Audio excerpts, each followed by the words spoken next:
साथियों आज के इस एसएससी जीडी की क्लास में एसएससी जीडी के पूरे सिलेबस के सभी टॉपिक्स को एक साथ एक बार में खत्म करेंगे, क्योंकि कुछ इंपॉर्टेंट कॉन्सेप्ट मैंने लिए हैं। उन सभी कॉन्सेप्ट को हम लोग देखेंगे और पूरे सिलेबस को साथियों उड़ा डालेंगे, क्योंकि क्वेश्चन साथियों आज के इस वीडियो में वही लिए हैं जो आपके एसएससी जीडी में बार बार साथियों सवाल पूछे जाते हैं। तो मैं कहूंगा आज की इस वीडियो में हम लोग सब कुछ देखेंगे, पूरे सिलेबस को अच्छे तरीके से कंप्लीट करने की कोशिश करेंगे। तो आप साथियों अगर आप चाहते हैं कि सिलेक्शन आपका निश्चित तौर पर 100% पक्का हो जाए, तो मैं कहूंगा इस पूरी क्लास को अंत तक देखिएगा, क्योंकि इसमें सबसे पहले हिंदी होगी 20 क्वेश्चन, उसके बाद GK GS plus current affair 20 question, उसके बाद रीजनिंग और उसके बाद साथियों मैथ। तो क्लास आपकी शुरू हो चुकी है।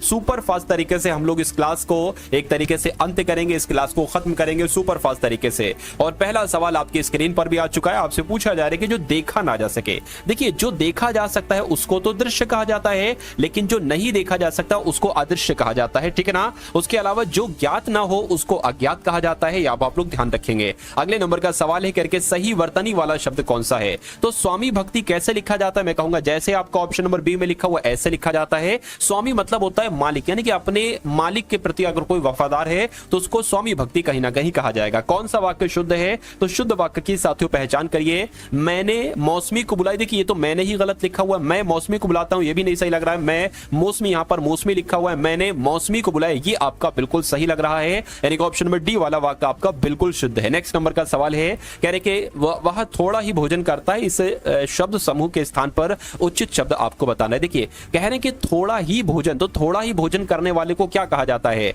मांसाहारी कहा जाता है, मैं कहूंगा नहीं। जो मांस खाता है उसको मांसाहारी कहेंगे। फलाहारी क्या उसको साथियों कहा जाता है, नहीं, क्योंकि फल जो खाता है, फल वगैरह खाकर अपना जीवन व्यतीत करता है उसको फलाहारी कहा जाता है। अल्पाहारी किसको कहा जाता है, जो अल्प का मतलब होता है कम, यानी कि जो कम भोजन करता है, अर्थात जो थोड़ा भोजन करता है उसको अल्पाहारी कहा जाता है। और शाकाहारी साथियों अगर बात करें जिसमें मांस वगैरह जो ना खाता हो उसको शाकाहारी कहा जाता है। खैर नेक्स्ट नंबर का सवाल है आपकी स्क्रीन पर, कह रहे कि यदि कोई त्रुटि नहीं है तो त्रुटि कोई नहीं वाला ऑप्शन आपको चुनना है। वाक्य आपके सामने है कि सोहन की बहन धीरे धीरे पुस्तक पढ़ती है, इसमें दिक्कत कहां पर है मुझे बताइए। देखिए सोहन की बहन बिल्कुल सही, धीरे धीरे कोई दिक्कत नहीं, पुस्तक पढ़ती है तो बिल्कुल सही वाक्य है। मैं कहूंगा ऑप्शन नंबर बी आपका राइट आंसर हो जाएगा, यानी कि इस वाक्य में कोई भी त्रुटि नहीं। तो ऐसा सवाल साथियों आपसे पूछा जाता है, तो मैं कहूंगा कि अगर ऐसा ही सेम टू सेम पेपर आपके सामने इस बार एसएससी जीडी 2025 में आ जाता है, जो आपका अगले वर्ष होगा, तो आप कैसे उसमें अटेम्प्ट करेंगे, कैसी आपकी तैयारी है, हिंदी में कैसी तैयारी है, जीके जीएस करंट अफेयर में कैसी तैयारी है, रीजनिंग मैथ में कैसी तैयारी है, आज की इस वीडियो में हम लोग यहां पर देखेंगे। जिसकी उत्पत्ति स्वभावगत ना हो उसके लिए एक शब्द क्या होगा। देखिए जिसकी उत्पत्ति स्वभावगत यानी कि खुद से ना की गई हो, एक तरीके से क्या स्वभावगत एक तरीके से ना हो, यानी कि खुद से प्राकृतिक तौर पर ना हो, तो उसको क्या कहा जाएगा, उसको कृत्रिम कहा जाएगा।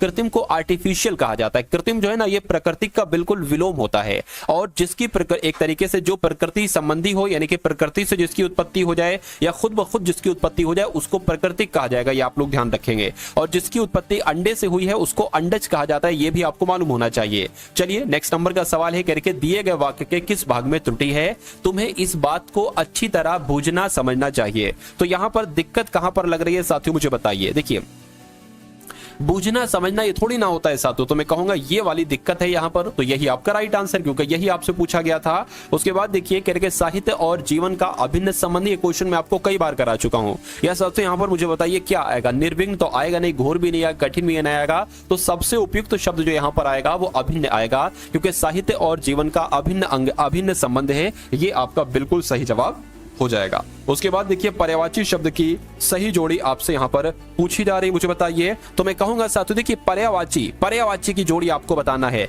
जब हम बात करते हैं अनुकूल का प्रतिकूल, ये तो विलोम है, लड़का का लड़के ये एक वचन, ये बहुवचन है, ये पर्यायवाची की जोड़ी आपसे पूछी जा रही है।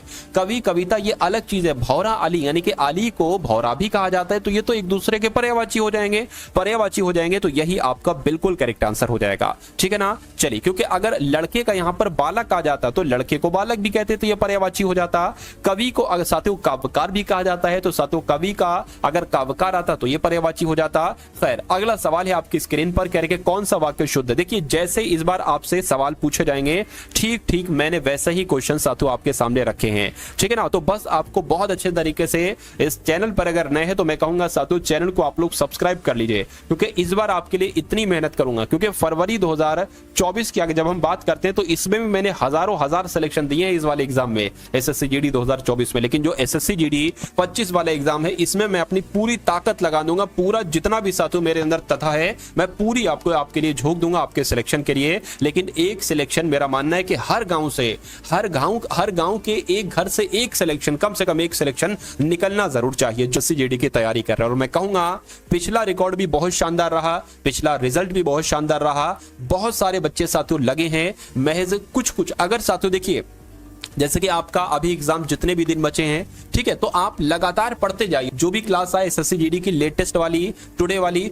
उसको अच्छे तरीके से देखिए। उन सभी कॉन्सेप्ट को अगर आप देखते हैं, तैयार कर लेते हैं, तो मेरा मानना है फिर उससे बाहर आपका पेपर नहीं जा सकता। एग्जामिनर की इतनी औकात नहीं साथियों कि उससे बाहर पेपर ही ला दे, क्योंकि मैं आपको सब कुछ पढ़ा दूंगा। धीरे धीरे 1 घंटे 50 मिनट की डेली क्लास होती है। मैं धीरे धीरे आपको उस मुकाम तक पहुंचा दूंगा जिस मुकाम पर जाने के बाद ही साथियों सिलेक्शन होता है। यानी कि कम से कम इतना आपको सिखा दूंगा, इतना आपको पढ़ा दूंगा, इतनी math, reasoning, Hindi, GK, GS आपको समझा दूंगा कि आपका पेपर उससे बाहर ना जाने पाए। कम से कम जो फाइनल कट ऑफ की लिस्ट आए उसमें आपका रोल नंबर आ जाए। ठीक है, चलिए खैर कौन सा सवाल है करके, कौन सा वाक्य शुद्ध है, इन चारों वाक्यों में से कौन सा वाक्य शुद्ध है? चाहिए ये तो सवाल ये तो मैं देख चुका ना, मैंने मौसमी को बुलाया, ये सही होना चाहिए। उसके बाद देखिए स्वस्थ का विलोम क्या होगा मुझे बताइए। तो स्वस्थ का विलोम शुष्क होता है, नहीं साथियों। एक तरीके से शुष्क का विलोम क्या हो जाएगा? आर्द्र हो जाएगा। शुष्क का विलोम क्या हो जाएगा?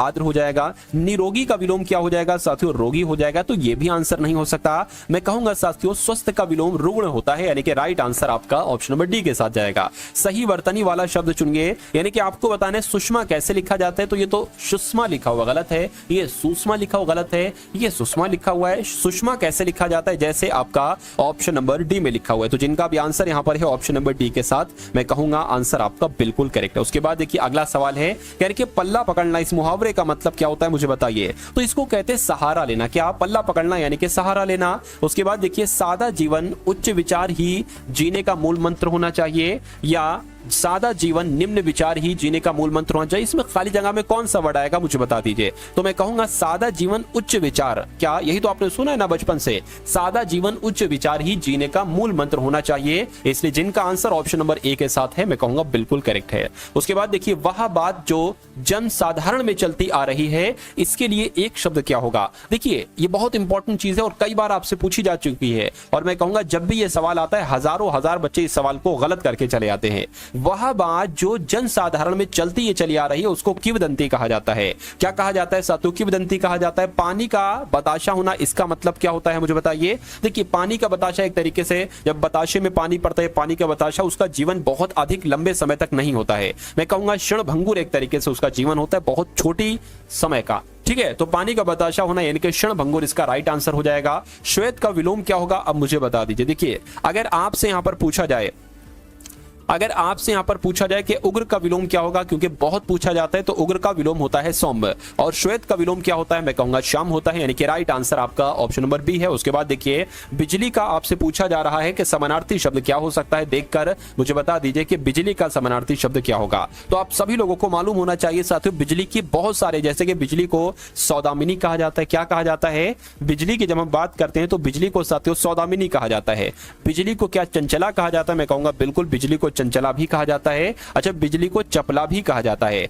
तो मैं कहूंगा साथियों यहां पर आपका right answer option number B हो जाएगा। उसके बाद देखिए अब यहां पर साथियों सामान्य ज्ञान के क्वेश्चंस आपके शुरू हो चुके हैं, ठीक है ना। तो पूरे लगभग 20 सवाल साथियों हम लोग देखेंगे, और मैं कहूंगा इसमें से तकरीबन 10 तो कम से कम करने की कोशिश करिएगा पूरे सामान्य ज्ञान। और उसके बाद रीजनिंग के सवाल और मैथ के सवाल। ये समझ लीजिए ऐसा आपको पढ़ा दूंगा कि रीजनिंग का हर एक सवाल आप एग्जाम में आपको पढ़ाया हुआ आएगा, और मैथ का हर एक सवाल आपको पढ़ाया हुआ आएगा। यानी कि 40 क्वेश्चन में से 40 क्वेश्चन आप बिल्कुल सही करेंगे साथियों, किसमें? मैथ और रीजनिंग में। चलिए इनमें से कौन स्वतंत्रता सेनानी मोतीलाल नेहरू के साथ स्वराज पार्टी के संस्थापक थे? तो मैं कहूंगा स्वराज पार्टी का गठन कब किया गया था? 1923 में इनका गठन किया गया था, और इसके किसके द्वारा किया गया था? देशबंधु चित्तरंजन दास के द्वारा और मोतीलाल नेहरू के द्वारा। तो यहां पर मोतीलाल नेहरू तो लिखे हैं, चित्तरंजन दास आपका यहां पर राइट आंसर हो जाएगा। अगला सवाल आपकी स्क्रीन पर, निम्नलिखित में से किसने खिलाफत आंदोलन का नेतृत्व किया था। देखिए अब यहां पर अगर बात करें साथियों, ये क्वेश्चन की अगर बात करें बहुत इंपॉर्टेंट है। खिलाफत आंदोलन का नेतृत्व अली शौकत अली, ठीक है ना, अली शौकत अली और शौकत अली आ जाए, मोहम्मद अली आ जाए, आपको ध्यान रखना है इन्होंने कब किया था, 1919 में किया था। अगर आपसे पूछा जाए कब किया था, ये कब खिलाफत आंदोलन शुरू हुआ था, तो 1919 में शुरू हुआ था। और मैं कहूंगा इसका उद्देश्य क्या था, तो तुर्की के खलीफा जो था ना, इनको एक तरीके से दोबारा से स्थापित ये हो सके, इस वजह से ये खिलाफत आंदोलन शुरू किया गया था। ठीक है, तो मैं कहूंगा साथियों यहां पर आपका राइट आंसर शौकत अली के साथ जाएगा। राइट आंसर जिनका ऑप्शन नंबर बी बिल्कुल करेक्ट है। दहेज प्रतिषेध अधिनियम साथियों ये कब लागू किया गया, तो ये तो 1961 में लागू किया गया था दहेज प्रतिषेध अधिनियम। अगला सवाल आपकी स्क्रीन पर कि 1866 में ईस्ट इंडिया संघ की स्थापना कब की गई, तो ईस्ट इंडिया संघ की स्थापना साथियों ब्रिटेन में की गई थी। किसके द्वारा की गई थी, दादा भाई नौरोजी के द्वारा की गई थी। पूछे ईस्ट इंडिया संघ की स्थापना कहां की गई थी, तो ब्रिटेन में। कब की गई थी, तो 1866 में। किसने की थी, तो दादा भाई नौरोजी ने। उसके बाद देखिए कह रहे कि कौन सी शताब्दी से भारत में आधुनिक काल की शुरुआत मानी जाती है। क्वेश्चन बहुत इंपॉर्टेंट है, डबल स्टार लगाकर साथियों इस क्वेश्चन को नोट डाउन करेंगे। तो मैं कहूंगा भारतीय इतिहास को एक तरीके से 3 कालों में बांटा गया है। अगर पूछा जाए कितने कालों में बांटा गया है, तो मैं कहूंगा साथियों 3 कालों में बांटा गया है। एक तो साथियों जो भारत का इतिहास है ना, ये 600 ईसा पूर्व से लेकर 712 ईस्वी तक, ठीक है। उसके अलावा अगर बात करते हैं 712 ईस्वी से लेकर 1707 ईस्वी तक बांटा गया है, ठीक है ना। और उसके बाद जो तीसरा काल है जो आधुनिक काल कहलाया जाता है, ये 1707 से अब तक का काल एक तरीके से कहलाया जाता है। मैं कहूंगा कि कौन सी शताब्दी से, तो मैं कहूंगा 18वीं शताब्दी से भारत में आधुनिक काल की शुरुआत मानी जाती है, यानी कि 1707 या कह लो 18वीं शताब्दी भी इसको कह सकते हैं। उसके बाद देखिए सीमांत गांधी साथियों किन्हें कहा जाता है, तो खान अब्दुल गफ्फार खान को ही सीमांत गांधी के नाम से जाना जाता है। उसके बाद देखिए भारत के उपराष्ट्रपति को किसके द्वारा निर्वाचित किया जाता है, मुझे बताइए। तो मैं कहूंगा संसद के दोनों सदनों के सदस्यों के द्वारा। ऐसा कहां पर लिखा हुआ है, ऐसा साथियों ऑप्शन नंबर डी में लिखा हुआ है। तो यहां पर अगर बात करें जो उपराष्ट्रपति होते हैं किसके द्वारा निर्वाचित किया जाता है, तो लोकसभा के और राज्यसभा यानी कि दोनों सदनों के सदस्यों के द्वारा ही उपराष्ट्रपति को निर्वाचित किया जाता है। उसके बाद देखिए भारत के राष्ट्रपति के चुनाव के संबंध में होने वाले विवाद में जो अंतिम फैसला लेने का अधिकार होता है वो किसका होता है, वो सुप्रीम कोर्ट होता है, यानी कि सर्वोच्च न्यायालय का होता है। अगला सवाल है कह रहे कि हिंदी को भारत की राजभाषा घोषित कराने के प्रयास के लिए किस स्वतंत्रता सेनानी को याद किया जाता है, तो किसको याद किया जाता है, मैं कहूंगा पुरुषोत्तम दास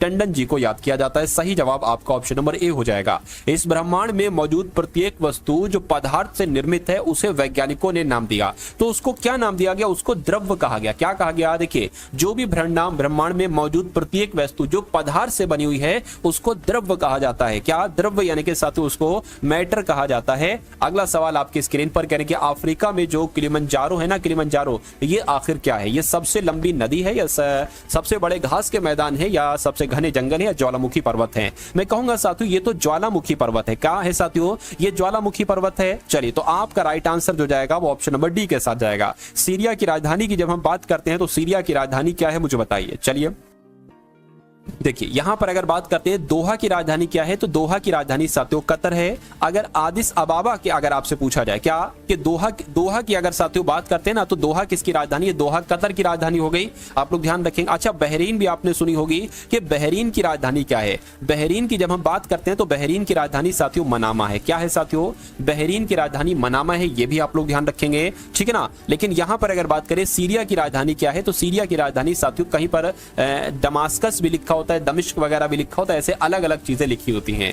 चलिए आदिस अबाबा की अगर बात करें तो ये इथियोपिया देश की राजधानी है। उसके बाद देखिए क्षेत्रफल के दृष्टिकोण से निम्नलिखित में से कौन सा भारत का सबसे छोटा केंद्र शासित प्रदेश है, तो मैं कहूंगा लक्षद्वीप की अगर बात करें तो क्षेत्रफल के दृष्टिकोण से यह भारत का सबसे छोटा केंद्र शासित प्रदेश है। लोकटक झील साथियों कहां पर स्थित है, मुझे बताइए। तो लोकटक झील की अगर बात देखिए, ये झील जो है ना ये पूर्वोत्तर भारत की ताजे पानी की सबसे बड़ी झील मानी जाती है और ये विश्व की एकमात्र ऐसी झील है जिसमें तैरते हुए द्वीप है। पूछा जाएगा विश्व की एकमात्र ऐसी झील कौन सी है जिसमें तैरते हुए द्वीप हैं, तो आप लोग साथियों लोकटक झील ही बताएंगे, ठीक है ना। अब यहां पर अगर बात करिए किस राज्य में है, तो मैं कहूंगा ये तो मणिपुर में है। तो इस प्रकार जिनका आंसर जो लोग ऑप्शन नंबर ए के साथ बिल्कुल करेक्ट है। अगला सवाल कह रहे कि किस नदी को बंगाल का शोक कहा जाता है, मुझे बताइए। चलिए तो बंगाल का शोक की अगर बात करें तो साथियों दामोदर नदी को कहा जाता है। क्या दामोदर नदी को ही बंगाल का शोक कहा जाता है। किस राज्य विधानसभा में एंटी पेपर लीक विधेयक पास हुआ, तो अभी हाल फिलहाल की अगर बात करें तो बिहार में साथियों बिहार की विधानसभा में एंटी पेपर लीक विधेयक को एक तरीके से पास किया गया। अंडमान निकोबार के अभी डीजीपी जो बने हैं इनका नाम क्या है, तो इनका नाम साथियों HGS धालीवाल है। क्या नाम है साथियों? HGS धालीवाल इनका नाम है और ये अंडमान निकोबार के डीजीपी बने हैं। किस एयरपोर्ट पर पंजाब सहायता केंद्र खोला गया है? तो मैं कहूंगा दिल्ली एयरपोर्ट पर ही पंजाब सहायता केंद्र खोला गया है। उसके बाद देखिए जारी फोर्ब्स के बिलियनर्स की लिस्ट में कौन शीर्ष पर रहे हैं? तो एलन मस्क साथियों शीर्ष पर रहे हैं। राइट आंसर आपका ऑप्शन नंबर सी हो जाएगा। भारत और किस देश ने सीमा शुल्क सहयोग समझौते पर हस्ताक्षर किए हैं? तो मैं कहूंगा कि यहां पर आपका राइट आंसर जो जाएगा वो न्यूजीलैंड के साथ जाएगा, क्योंकि भारत और न्यूजीलैंड देश ने सीमा शुल्क सहयोग समझौते पर हस्ताक्षर किए हैं। उसके बाद देखिए कर्मचारी राज्य बीमा निगम के महानिदेशक के रूप में किसको नियुक्त किया गया है? कमल किशोर सोन को ही कर्मचारी राज्य बीमा निगम के महानिदेशक के रूप में नियुक्त किया गया है। ये आप लोग यहां पर याद रखेंगे। तो अब साथियों यहां पर हम लोग रीजनिंग के क्वेश्चंस देखेंगे, बहुत अधिक नहीं, सिर्फ 10 सवाल देखेंगे रीजनिंग के और 10 सवाल देखेंगे मैथ के। चलिए तो पहला सवाल आपकी स्क्रीन पर आ चुका है और सभी क्वेश्चन बहुत इंपॉर्टेंट, बहुत टॉप लेवल के हैं। यानी कि पुलिस, पुरुष और पति के लिए सबसे बढ़िया जो वेन आरेख बनता है वो आपको बताने। देखिए अच्छा यहां पर अगर बात करते हैं साथियों, मान लीजिए क्या हो गए, ये आपके पति हो गए। ये कौन हो गए? पति हो गए। इतना मैं कह सकता हूं कि जितने पति होते हैं वो सब के सब पति साथियों कौन होते हैं? पुरुष होते हैं। तो ये आपके पुरुष हो गए, यानी कि सभी पति जो होते हैं ना वो पुरुष की कैटेगरी में ही आएंगे। अब यहां पर अगर बात करें पुलिस की, तो मैं कहूंगा पुलिस का जो आरेख बनेगा ना वो कुछ इस प्रकार से बनेगा। ये पुलिस आपकी होगी, कैसे हो गई? क्योंकि कुछ पुलिस पति भी हो सकता हो और कुछ पुलिस पुरुष हो लेकिन पति ना हो, भाई कुंवारे भी हो सकते हैं, और कुछ पुलिस हो सकता हो लेडीज पुलिस हो, तो ये लेडीज पुलिस हो गई। तो मैं कहूंगा ऐसा आपका आरेख कहां पर बना हुआ है? चारों को देखिए और मुझे बताइए। मैं कहूंगा ऐसा तो सबसे सटीक जो लग रहा है वो ऑप्शन नंबर ए का ही लग रहा है। उसके बाद देखिए नेक्स्ट नंबर का सवाल है आपकी स्क्रीन पर। इस सवाल को देखिए और मुझे बता दीजिए कि आपका राइट आंसर साथियों यहां पर क्या हो सकता है, किस ऑप्शन के साथ आपका यहां पर राइट आंसर जाएगा। चलिए देखिए, कहा जा रहा है कि शहद का जो संबंध मधुमक्खी से वही संबंध चीनी का किससे होगा? तो जिस प्रकार शहद मधुमक्खी के द्वारा प्राप्त होती है उसी प्रकार चीनी गन्ने से प्राप्त होती है। इसलिए राइट आंसर यहां पर जिनका भी ऑप्शन नंबर सी के साथ है, मैं कहूंगा आंसर आपका बिल्कुल करेक्ट है। नेक्स्ट नंबर का सवाल है, कह रहे कि उस विकल्प का चयन कीजिए जिसका तीसरा पद से वही संबंध है जो दूसरे पद का पहले पद से है। तो यहां पर अगर साथियों अब हम लोग बात करें, देखिए टी से जी हुआ है, ए से जेड हुआ है, एन से एम हुआ है, जी से टी हुआ है और वाई से बी। अच्छा यहां पर मुझे एक चीज देखकर समझ में आ रही है कि बी का अपोजिट होता है वाई, टी का अपोजिट होता है टी और एन का अपोजिट होता है एम और ए का होता है जेड, लेकिन टी का जी होता है, बिल्कुल टी का जी हो जाएगा। तो मैं यहां पर कहूंगा कि पी का साथियों अपोजिट क्या होता है? पी का के होता है। आर का क्या होता है? देखिए दो चीजें मैं आपको बता देता हूं, एक तो ये शर्ट और गेज, यहां से बहुत सारी बनते हैं। अब एस का अपोजिट एच, आई का अपोजिट आर, टी का अपोजिट एच, ए का अपोजिट जेड, ठीक है ना। अब यहां पर अगर बात करते हैं साथियों, देखिए आर यहां पर है, आर का अपोजिट क्या हो जाएगा? आई हो जाएगा, तो यहां पर आई आ जाएगा, ठीक है।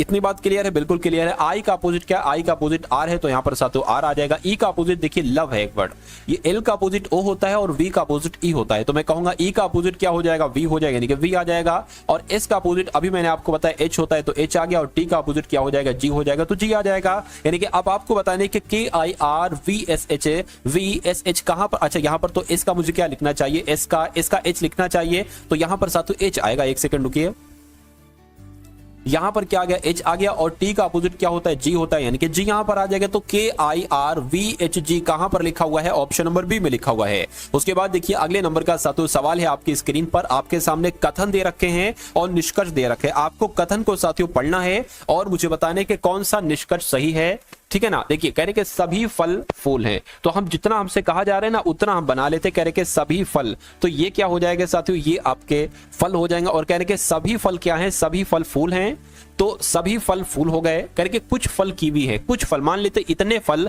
क्या हो गए? इतने फल साथियों कीवी हो गए। इतनी बात क्लियर है? बिल्कुल क्लियर है। अब निष्कर्ष को साथियों ध्यान दीजिए, कह रहे कि कुछ फूल कीवी है। क्या कहा जा रहा है? कुछ फूल कीवी हैं, तो कुछ फूल कीवी है, ये बात बिल्कुल सही है। कुछ फूल कीवी, इतने फूल कीवी हैं और इतने फल कीवी हैं, तो मैं कहूंगा ये वाला सही है। सभी कीवी फल है, ये बात नहीं मुझे समझ में आई भाई।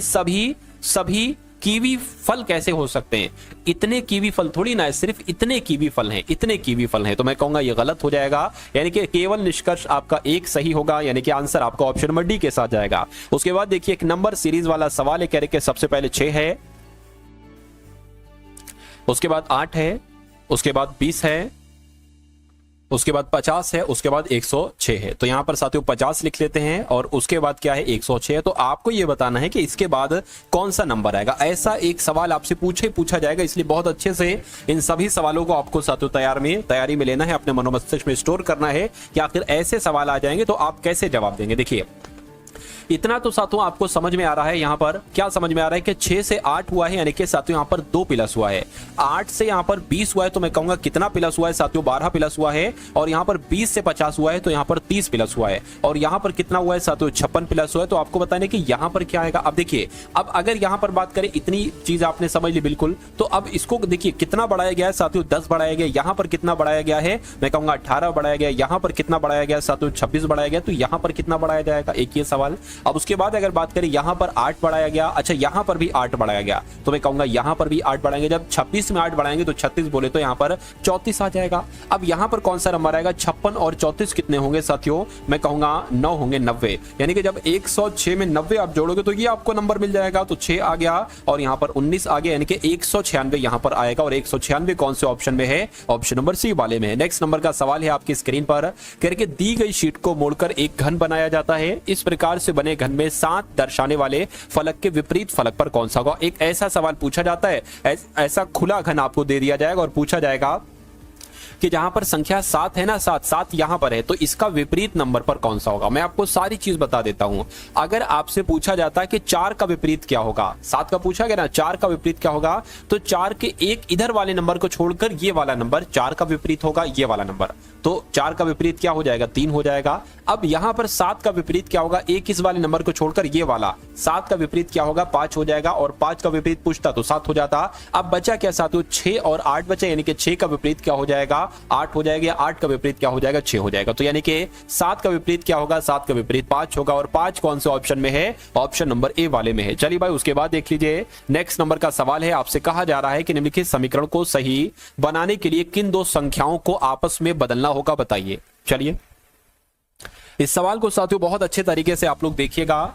2 संख्याओं को आपस में बदलना होगा, किनको किनको। अगर हम साथियों मान लें कि 3 और 5 को आपस में बदल दे, यहां पर लिखा हुआ 3 गुणा 45 भाग 5 प्लस 7 माइनस 12 बराबर 70 है। तो यहां पर अगर लिखे 3 गुणा 45, ठीक है। अच्छा एक काम करिए, अभी अगर मान लीजिए साथियों ऑप्शन नंबर ए वाला हम आंसर माने और कहें कि 3 की जगह पर 5 और 5 की जगह पर 3 अगर लिख दोगे और इसको कैलकुलेट करोगे तो क्या 70 आएगा, देख लेते एक बार।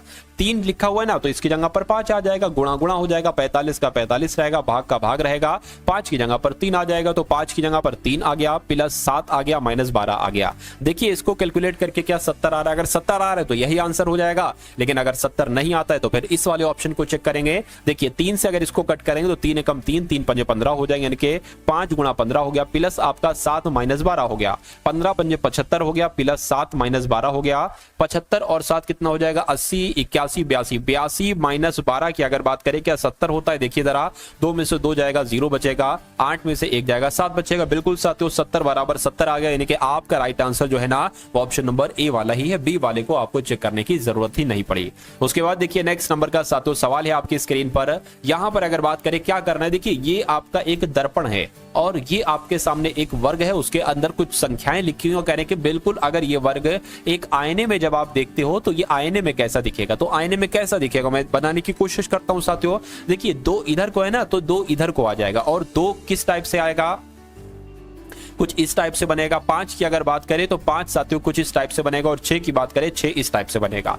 अब 9 की बात करें साथियों तो 9 की अगर बात करें 9 ऐसे आपका बनेगा, 3 आपका ऐसे बनेगा और 2 आपका ऐसे बनेगा। ऐसे क्या यहां पर बनाओ, नहीं 2 नहीं बनाओ यहां पर ऐसे, ठीक है। यहां पर बना नहीं साथियों, यहां पर भी नहीं, ठीक है ना। मैं कहूंगा साथियों ऐसा आपका बन रहा है, तो आपका right answer option number B के साथ जाएगा। नेक्स्ट नंबर का सवाल है कि उस विकल्प का चयन करें जो तीसरे संख्या से उसी तरह से संबंधित है जैसे दूसरी संख्या पहली संख्या से संबंधित है। तो यहां पर अगर साथियों हम लोग बात करें, यानी कि 7 का संबंध जैसे 36 से है, ठीक है, 7 का संबंध जैसे 36 से है, वैसे ही 5 का संबंध साथियों किससे होगा। बस इतनी सी बात आपसे यहां पर पूछी जा रही है, तो बस थोड़ा सा आपको दिमाग लगाना है, और अगर आप थोड़ा सा दिमाग लगाएंगे तो मेरा मानना है कि सही जवाब तक आप बहुत आराम से पहुंच जाएंगे। अब देखिए यहां पर 7 से 36 कैसे हुआ। अगर हम साथियों 7 की गुणा साथियों 6 से कराए, 7 छंग 42 हो जाएगा, और इसमें से 6 माइनस करने तो कितना मिल जाएगा, 36 मिल जाएगा। उसी प्रकार अगर हम साथियों 5 की गुणा 6 से कराते हैं और इसमें से साथियों 6 माइनस कर देते हैं, 5 छंग 30 माइनस 6 कितना आ जाएगा, 24 आ जाएगा। तो मैं कहूंगा यहां पर 24 आना चाहिए, और 24 कौन से ऑप्शन में है, तो ऑप्शन नंबर डी वाले में। उसके बाद देखिए अगला सवाल, यानी कि वॉल्यूम यानी कि VOLUME को AUQARI लिखा जाता है, तो डिजाइन को साथियों क्या लिखा जाएगा मुझे बताइए। देखिए ये देखिए मैं लिख देता हूं साथियों, ये V होता है 22 पर, O होता है 15 पर, L होता है 12 पर, U होता है 21 पर, M होता है 13 पर, E होता है 5 पर, A होता है 1 पर, U होता है 21 पर, Q होता है 17 पर, A 1 पर, R 18 पर होता है और I होता है 9 पर। अब यहां पर अगर बात करें ये 4 पर होता है, ठीक है ना, ये 4 पर हो जाएगा, E 5 पर हो जाएगा, S 19 पर हो जाएगा, I 9 पर हो जाएगा, G 7 पर होता है हो जाएगा, N 14 पर हो जाएगा। अब देखिए ये 22 से एकदम 1 हुआ, 1 का मतलब यहाँ पर 27 है, मतलब A, Z के बाद A ही तो आता है। तो कितना बढ़ाया गया है साथियों, 23, 24, 25, 26 और 1, यानी कि साथियों साफ साफ आपको कितना बढ़ाया गया, 5 बढ़ाया गया है। तो सबसे पहले साथियों 5 बढ़ाया गया है, उसके बाद 15 से 21 हुआ, यहाँ पर कितना बढ़ाया गया है साथियों, 6 बढ़ाया गया है, ठीक है ना। उसके बाद 12 से 17 हुआ, यानी कि साथियों 5 बढ़ाया गया है, और यहाँ पर 21 से 1 हुआ है, तो मैं कहूंगा कितना बढ़ाया गया है, जब 21 से 1 हुआ है तो 22, 23, 24, 25, 26, 27, ठीक है ना, यानी कि 1, तो यहाँ पर 6 बढ़ाया गया। तो ऐसा ही ऐसा चल रहा है क्या, 5 बढ़ाया 6 बढ़ाया, देखिए जरा, ठीक है। 13 से साथियों 18 हुआ है, कितना बढ़ाया गया, मैं कहूंगा 5 बढ़ाया गया है, और ये क्या है साथियों 5 पर होता है 9, यहां पर तो 4 बढ़ा दिया गया, ठीक है ना। यहां पर साथियों कितना बढ़ाया गया, 5 से 9 हुआ है ना, 5 से 9 तो 4 बढ़ाया गया, तो कोई दिक्कत नहीं, यहां पर भी यही लॉजिक हम लगाएंगे। तो सबसे पहले साथियों इसमें जब हम 5 बढ़ाएंगे, 4 में 5 बढ़ाएंगे तो 9 हो जाएगा। 9 कहां पर आता है, आई पर आता है, और आई सबसे पहले कहां पर ले, एक यहां पर और एक यहां पर भी कुछ लग रहा है, हो सकता है कुछ दिक्कत हो, खैर ठीक है। अब फिर 6 बढ़ाया जाएगा, यानी इसमें 6 बढ़ाएंगे 11 आ जाएगा, 11 पर आता है साथियों के, तो आई के कहां पर लिखा हुआ है, जरा देखिए आई और के कहां पर लिखा हुआ है, ठीक है। अब इसमें कितना बढ़ाना है, 5 बढ़ाना है, तो जब 5 बढ़ाएंगे साथियों 24 आ जाएगा। 24 पर क्या आता है आपको भी पता है साथियों, 24 पर क्या आता है, x आता है, तो मैं कहूंगा आई के x कहां पर लिखा हुआ, आई के x से यहां पर नहीं, यहां पर नहीं। देखिए अगर हम इसको i मान ले और इसको हम k मान ले तो x ये आ गया, यानी कि अब हमारा राइट आंसर जो होगा वो ऑप्शन नंबर डी के साथ जाएगा। जैसे इसमें आप प्लस कर रहे हैं ना, ऐसे ही इसमें आप साथियों क्या करते जाएंगे, आप साथियों प्लस करते जाएंगे, ठीक है ना। आपका आंसर बड़े ही आराम से आ जाएगा। चलिए भाई,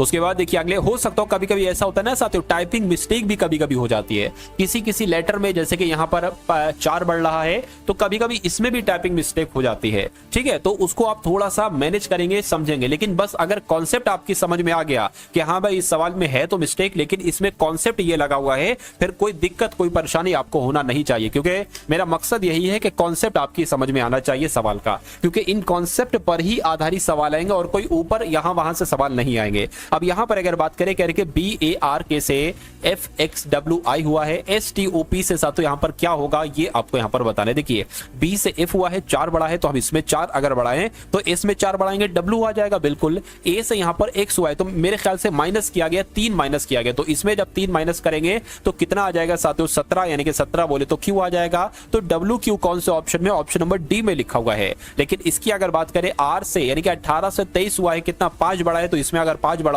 तो यहां पर T आ जाएगा, और 11 से 9 हुआ है, 2 माइनस किया गया, इसमें 2 माइनस करोगे N आ जाएगा। मैं कहूंगा कि WQTN आपका बिल्कुल करेक्ट आंसर हो जाएगा। उसके बाद देखिए यानी कि 56 माइनस 39 गुणा 4 भाग 12 प्लस 33 बराबर 36 है, यानी कि कौन से चिन्हों को आपस में बदल दें कि साथियों बराबर कैलकुलेशन करके 36 आ जाए। सबसे पहले हम क्या करते हैं साथियों, ऑप्शन नंबर ए को मानते, मान लीजिए ये 56, ये 39, ये 4, ये 12 और ये 33, कैलकुलेशन करके 36 ही आना चाहिए।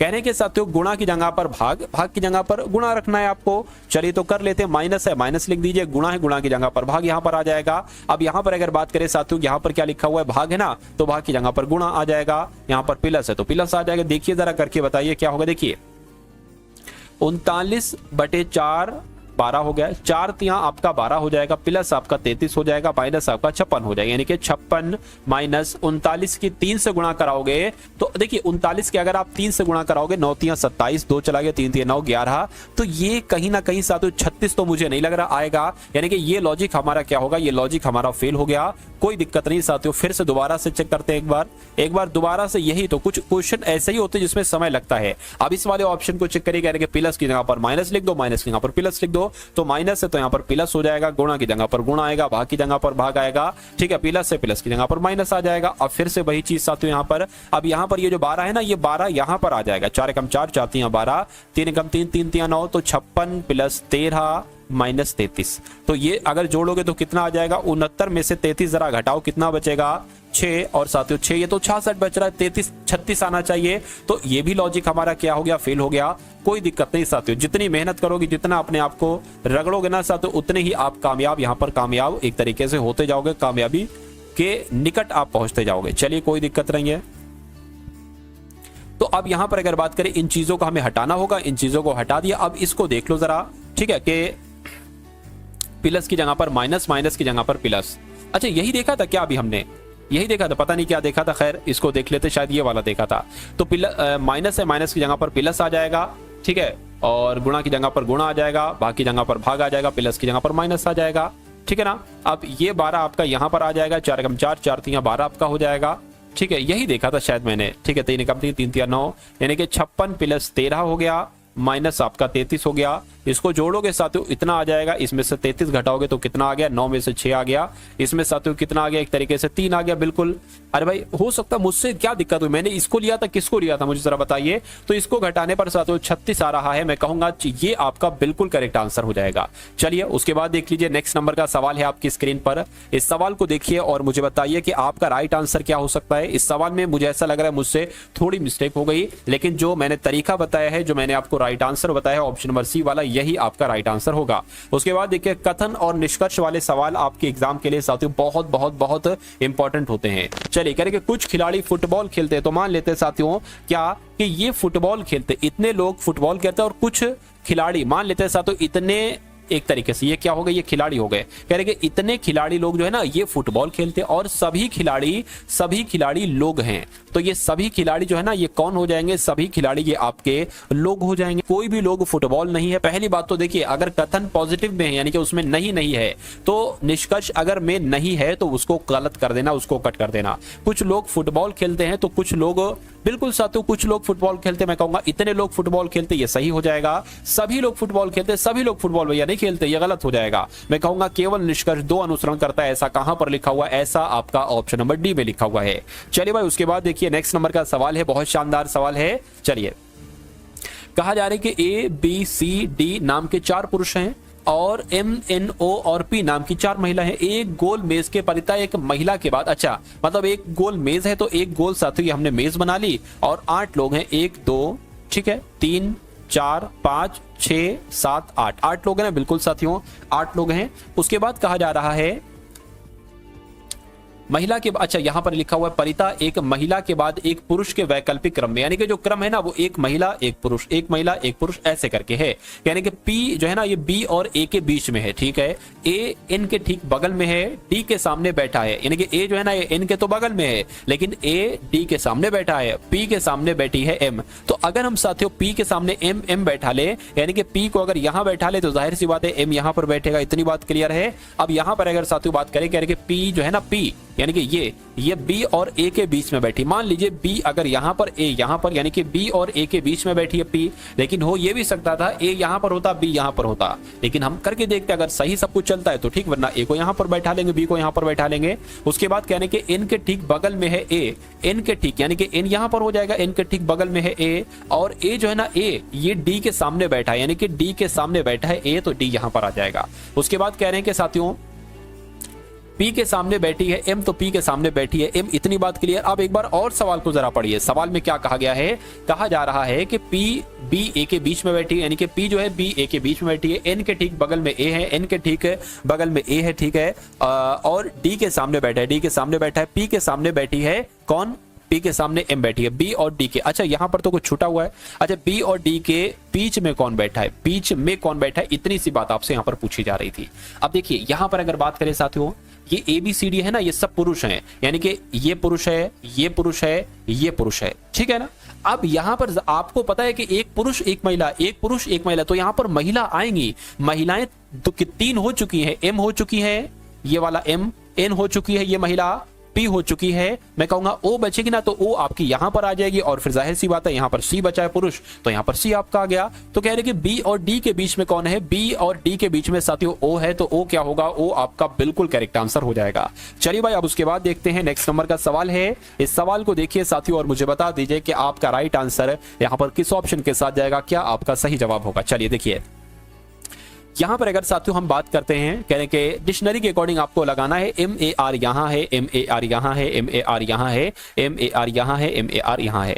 सबसे पहले कौन सा आएगा? ई या आई? मैं कहूंगा ई पहले आता है, आई पहले आता है या ई पहले आता है, टी नहीं एम नहीं, तो मैं कहूंगा ये सबसे पहले आ जाएगा, ठीक है ना। उसके बाद आई ई ठीक है, आई जे ये ज्यादा हो जाएगा, ये भी ज्यादा हो जाएगा, ये भी तो मैं कहूंगा 5 उसके बाद आ जाएगा। उसके बाद MARI, ठीक है ना, MARI ये वाला साथियों पहले आ जाएगा, मैं कहूंगा 3 आ गया। अब इसमें से देख लीजिए जरा, M पहले आता है ना, T थोड़ी ना पहले आता है, तो 1 आ जाएगा, फिर 2 आ जाएगा, यानी कि 453 12 कहां पर लिखा हुआ है, 453 12 आपका ऑप्शन नंबर ए में लिखा हुआ है, तो ये आपका बिल्कुल करेक्ट आंसर हो जाएगा। उसके बाद देखिए अगले नंबर का सवाल है, आपसे पूछा जा रहा है कि उस विकल्प का चयन कीजिए जिसमें दी गई आकृति सन्निहित है, घुमाने की अनुमति नहीं है, यानी कि आपको बताने की ये एक ऐसी आकृति किस ऑप्शन में है, क्या इस ऑप्शन में है, इस ऑप्शन में मैं कहूंगा नहीं, इस ऑप्शन में मैं कहूंगा नहीं, क्या इस ऑप्शन में है या इस ऑप्शन में। देखिए अगर हम साथियों इसको ये करें ऐसे, सॉरी एक सेकेंड, अगर हम इसको साथियों ऐसे करें, एक ये हो गया और एक ये हो गया और एक ये हो गया, तो ये बिल्कुल ऐसी आकृति बन गई है,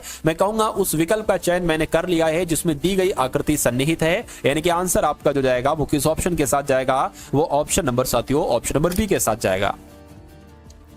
अगला सवाल है, यदि किसी संख्या का 30% उस संख्या के 7% से ठीक यहां पर से आना चाहिए, से 15 कम है तो वो संख्या बताए, यानी कि मान लीजिए वो संख्या x है, तो किसी संख्या यानी कि x का 30%, तो x का साथियों ये हो गया आपका 30%, उस संख्या के यानी कि उस x के ही 60% से 15 कम, यानी कि इन दोनों का जो डिफरेंस है ना वो कितना है, 15 है, ये यहां पर कहा गया है, तो संख्या बताइए, यानी कि x का मान आपसे पूछा जा रहा है। तो अगर बात करें साथियों, देखिए यहां पर अगर बात करें ना, इन दोनों का डिफरेंस से 15 है, तो हम कैसे कर सकते थे, हम ये भी कर सकते थे, बड़ी संख्या साथियों ये है तो इसको पहले लिखो, क्या इसको पहले लिख लो, क्या दिक्कत है साथियों, ठीक है। तो x का अगर 60%, x का 60% माइनस x के 30% से कितना अधिक है, तो मैं कहूंगा 15 अधिक है, ठीक है। अब 100 नीचे है तो ये एलसीएम हो जाएगा, 100 हो गया, ये 60x ये माइनस 30x हो गया, बराबर क्या हो गया, बराबर 15 हो गया। 60x में से 30x जाएगा, कितना बचेगा, 30x बचेगा, यानी कि 30x बराबर 15, इस 100 की गुणा 15 से हो जाएगी,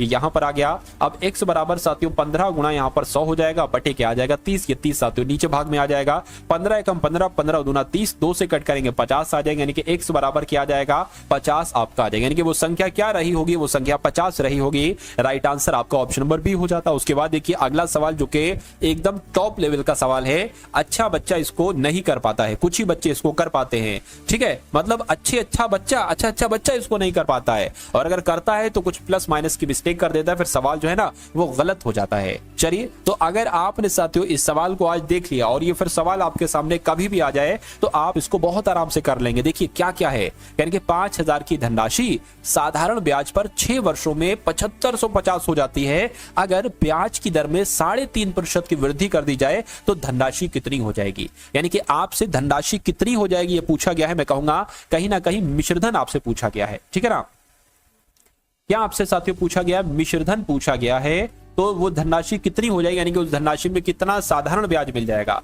चलिए, तो सबसे पहले मैं कहता हूं यहां पर मूलधन दे रखा है, कितना दे रखा है, 5000 दे रखा है मूलधन, ठीक है। समय आपको कितना दे रखा है, 6 वर्षों का समय दे रखा है, ठीक है। और मिश्रधन दे रखा है कितना साथियों, 7550 मिश्रधन दे रखा है, बिल्कुल सही। तो मिश्रधन 7550 दे रखा है। अगर हम साधारण ब्याज देखें कि कितना होगा, तो आपको पता है साधारण ब्याज होता है मिश्रधन माइनस मूलधन, तो मिश्रधन कितना है साथियों 7550 माइनस मूलधन कितना है 5000, तो मैं कहूंगा साधारण ब्याज हमारा कितना निकल कर आएगा, तो साधारण ब्याज साथियों 2550 निकल कर आएगा। इतनी बात क्लियर है, बिल्कुल क्लियर है। अब देखिए आपको यहां पर साथियों दर बताना है, क्या आपको बताना है, दर बताना है, तो दर ऐसे भी निकाल सकते हो साथियों, एक सूत्र होता है क्या, साधारण ब्याज बराबर PRT/100, इससे निकाल लो। साधारण ब्याज आपको दे रखा है कितना है 2550 है, बराबर P कितना है साथियों 5000 है, और R निकालना यानी कि दर निकालना है, T कितना है 6 वर्ष है, और बटे में क्या आ जाएगा 100 आ जाएगा। इन 2 जीरो से ये 2 जीरो कैंसिल आपके हो जाएंगे, ठीक है ना, बिल्कुल ठीक है। अब देखिए अब यहां पर हम लोग क्या कर सकते हैं, अब हम लोग कर सकते हैं कि ये R इधर हो जाएगा, ठीक है, और ये इधर क्या हो जाएगा साथियों 2550 आपका हो गया। ये 50 है ना, इसकी भाग नीचे हो जाएगी 50 यहां से, और 6 भी इसके नीचे आ जाएगा। अब इसको कट करने की कोशिश करो, ठीक है, 5 पंजे 25 हो जाएगा, 5 एकम 5 हो जाएगा। अब 51/6 है, तो इसको कैसे कैलकुलेट करोगे, 6 कम 6, 6 चंग 36, 6 42, 6 अट्ठे 48 हो जाएगा, ठीक है ना, 6 अट्ठे 48 हो गया। 3 बचेगा ना, पॉइंट लगाया 0 बढ़ा, ठीक है, पॉइंट लगाएगा 0 बढ़ा, 6 पंजे 30 हो जाएगा। तो मैं कहूंगा दर कितनी निकली है, 8.5% की आपकी दर निकली है।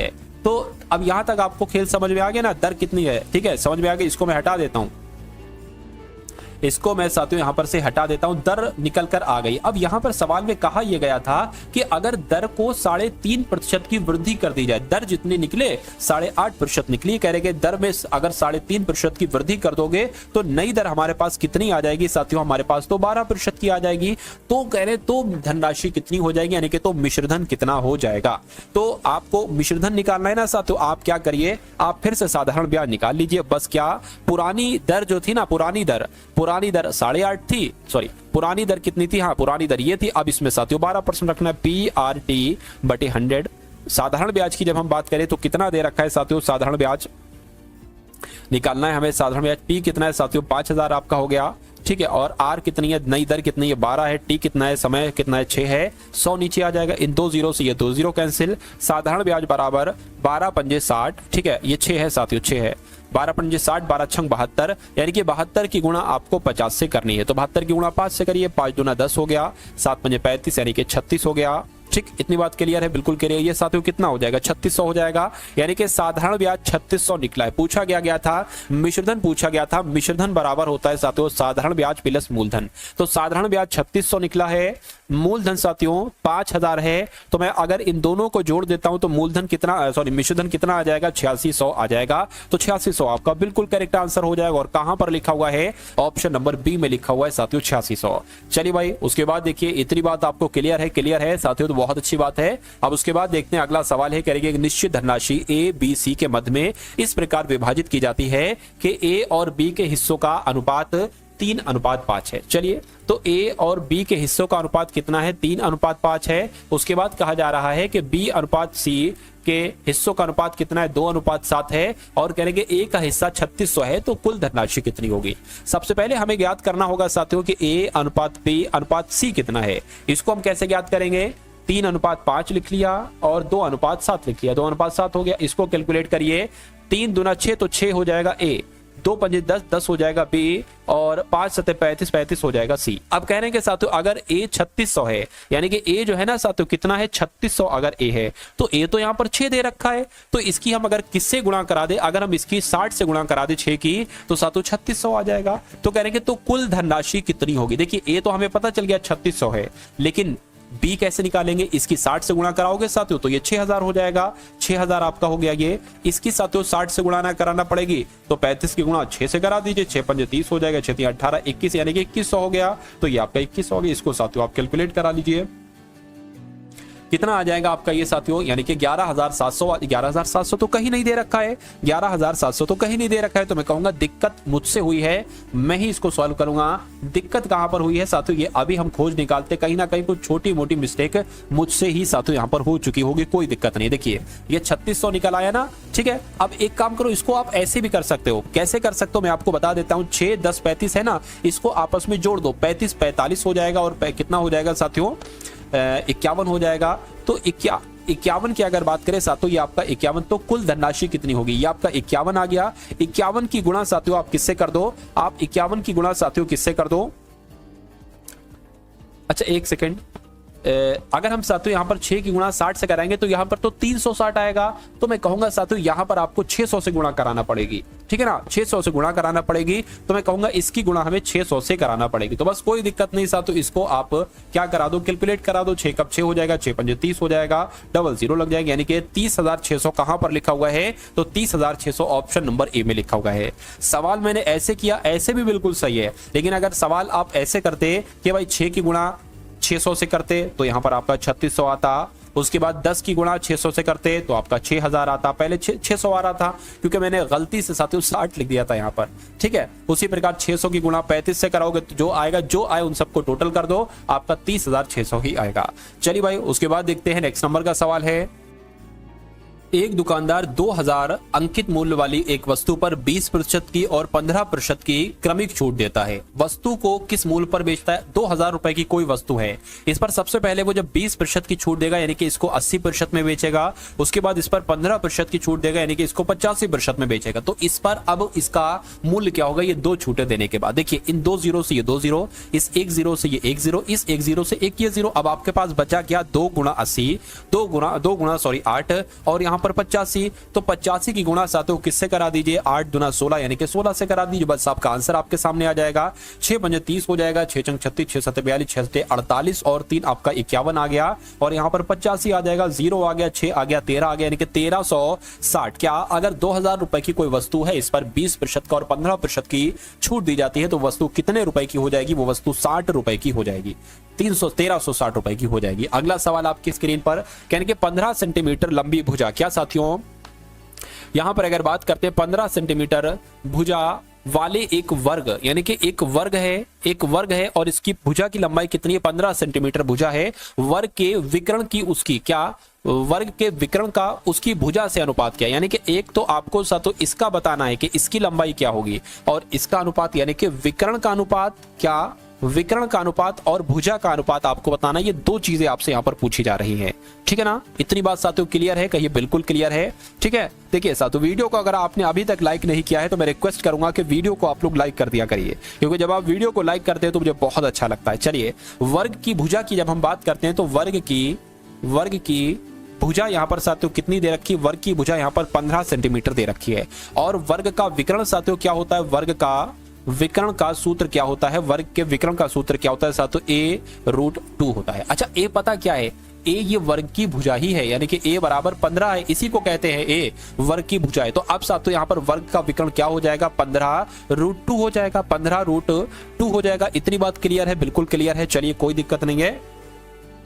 तो वर्ग का विकर्ण भी आपको पता चल गया 15√2 और वर्ग की भुजा भी आपको पता चल गई साथियों 15। तो मैं कहूंगा कि अगर साथियों इनका हम क्या कराते हैं, ठीक है, अनुपात में इनको अगर लिखते हैं तो ये 15 से 15 कैंसिल हो जाएगा, बचा क्या, √2 अनुपात 1। अरे भाई यहाँ पर 1 लिख सकते, बिल्कुल लिख सकते, लीजिए। तो मैं कहूंगा साथियों अंडर रूट अनुपात 1 कहां पर लिखा हुआ है, ये विकर्ण का और भुजा का अनुपात होगा, ये ऑप्शन नंबर डी में लिखा हुआ है। तो ये आपका साथियों क्या होगा, ये आपका बिल्कुल करेक्ट आंसर हो जाएगा। उसके बाद देख लीजिए नेक्स्ट नंबर का साथियों सवाल है और आज की इस वीडियो का अंतिम क्वेश्चन ये आपकी स्क्रीन पर, यहां पर लिखा हुआ है 6 भाग 4 लिखा हुआ, वो भी अंडर रूट में है साथियों 4, 6 भाग अंडर रूट में 4 गुणा 3, फिर ब्रैकेट में साथियों, सॉरी अंडर रूट में नहीं ब्रैकेट में, और ये सबसे बड़ा वाला ब्रैकेट है, ठीक है, 4 गुणा 3 हो गया। और फिर बीच वाले ब्रैकेट में है साथियों 5 गुणा 4 भाग ब्रैकेट में है 5 ऑफ 4 प्लस 4 भाग 2 गुणा 4। इसको आपको कैलकुलेट करना है, ये कुछ नहीं साथियों, इसको कैलकुलेट करना है। देखिए सबसे अंदर वाले ब्रैकेट, सबसे छोटा ब्रैकेट ये वाला है, तो इसको साथियों अगर सॉल्व करें तो 5 गुणा 4 यानी कि 5 चौक कितना हो जाएगा, 20 हो जाएगा, 20 प्लस 4 भाग 2 गुणा 4 हो जाएगा। इतनी बात के लिए 2 एकम 2, 2 दूना 4 हो गया, ठीक है ना। अब 4 दूना 8 हो गया, 8 20 कितना हो जाएगा, 28 हो जाएगा। तो मैं कहूंगा साथियों इस पूरे की जगह पर क्या आ जाएगा, 28 आ जाएगा। इतनी बात क्लियर है, आप कहोगे बिल्कुल क्लियर है। ये क्या हो जाएगा, 5 चौक आपका 20 हो जाएगा, यानी कि भाग क्या आ गया, 5 चौक आपका 20 आ गया। इतनी बात क्लियर है, कहिए बिल्कुल क्लियर है। चलिए उसके बाद कहने के साथियों 4 तियां यहां पर क्या आ जाएगा, 4 तियां आपका 12 आ गया और ये क्या आ गया, 6 भाग आ गया, ठीक है ना। चलिए कोई दिक्कत नहीं है, 6 भाग और ब्रैकेट में साथियों 12 हो गया और ये अगर गुणा यहां पर लिखे साथियों 20 बटे यहां पर 28 आ जाएगा। इतनी बात क्लियर है, बिल्कुल क्लियर है। इसको 2 से कट करेंगे और 2 से कट करेंगे और अगर इसको 2 से कट करेंगे ये साथियों 5 आ जाएगा, यानी कि 6 भाग 12 पंजे 60 आपका हो जाएगा और यहां पर ये 7 हो जाएगा। इतनी बात क्लियर है, बिल्कुल क्लियर है। अब देखिए अगला, देखिए 6 है ना, ये भाग लिखा है, इसको गुणा में बदल लो और इसकी उल्टा पलटी कर लो, 60 बटे 7 है तो 7 बटे 60 आ जाएगा। इससे ये कैंसिल हो जाएगा, 10 बच जाएगा, यानी कि 7 बटे 10 आपका जो होगा वो राइट आंसर आ जाएगा। और 7 बटे 10 कौन से ऑप्शन में लिखा हुआ है, मैं कहूंगा ऑप्शन नंबर बी वाले में लिखा हुआ है। तो इस प्रकार जिनका भी आंसर ऑप्शन नंबर बी के साथ है, मैं कहूंगा आंसर आपका बिल्कुल करेक्ट है भाई, बहुत बढ़िया, वेरी गुड क्लास। तो ये क्लास आपको कैसी लगी एक बार कमेंट सेक्शन में जरूर बताइएगा। इस वीडियो को लाइक कीजिएगा, वीडियो को शेयर कीजिएगा।